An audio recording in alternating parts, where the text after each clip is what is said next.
So mga panalig no Jesus Preheller, ang isang mga gamot na kilalang warrior combate spiritual. Mga kapanalig si ma'am, nais sa sakit mga kapanalig. Ibuan ka mo no? Gidaan na po siya og hospital. So daan hospital pero way review ma'am. Gidaan na po siya og doktor.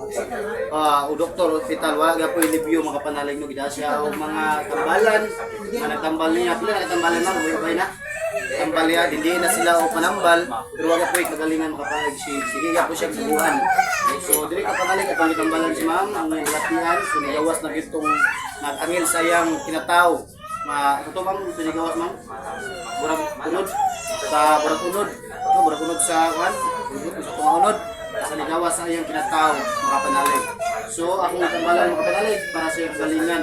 So ako pala, Jesus Preheller, ang inyong retiro at mga gamot, ang Kumbate Warrior, Kumbate Spiritual, Team Alpha Omega Warrior. Kasama natin ang ating tropa natin, si Brad Ronald Halok, at si Brad Yung, si Brad Jimson, Brad Samuel, at iba pa.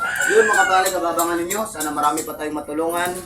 At yun mga kapanalig, no? At ito ay ating pinirihan at pinagaling sa pamagitan sa spiritual at kapangyarihan ng Panginoong Diyos. Siya ay gumagaling ng kapanalig, ito ay kinikilinsingan natin para lalo si ma'am ay gumagaling pa sa kapangyarihan ng Ama, Anak at Espiritu Santo.